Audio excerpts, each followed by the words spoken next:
वसुधा के लिए देव का नंदिनी के साथ शादी कर लेना सिर्फ एक रिश्ता टूटना नहीं था, बल्कि उसकी पूरी जिंदगी का बिखर जाना था।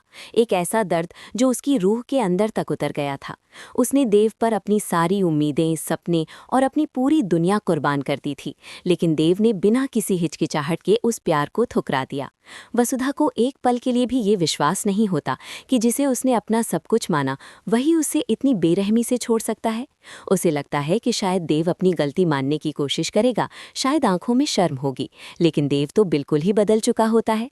वो अपनी बेवफाई को छुपाने के लिए वसुधा पर ही इल्जाम लगाने लगता है, उस पर गुस्सा निकालकर अपने गुनाहों का बोझ हल्का करना चाहता है।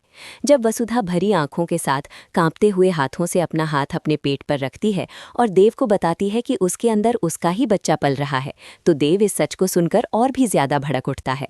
वो चीख कर कहता है कि ये सब वसुधा का घटिया ड्रामा है, कि ये बच्चा उसका हो ही नहीं सकता और वसुधा जानबूझकर झूठ बोल रही है ताकि उसकी और नंदिनी की शादी टूट जाए। देव यही नहीं रुकता, बल्कि वसुधा के चरित्र, उसकी ममता और उसकी इज्जत पर भी कीचड़ उछाल देता है, जैसे उसकी हर सच्चाई को झूठ साबित करना चाहता हो। अपने ही प्यार के मुंह से इतनी नफरत और अपने होने वाले बच्चे के लिए इतनी बेरुखी देखकर वसुधा का दिल पूरी तरह से टूट जाता है। उसे महसूस होता है कि देव अब वो इंसान नहीं रहा जिसे उसने अपनी पूरी जिंदगी माना था। वो एक गहरी सांस लेती है, चेहरे पर एक थकी हुई और दर्द भरी मुस्कुराहट लाती है और धीमी आवाज में कहती है, मुबारक हो देव, तुम्हारी नई शादी और नई दुनिया तुम्हें मुबारक।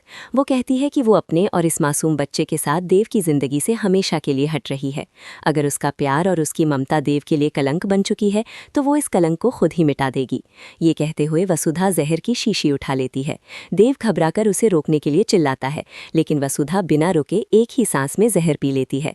जहर उतरते ही उसका जिस्म कांपने लगता है और वो लड़खड़ाकर जमीन पर गिर पड़ती है।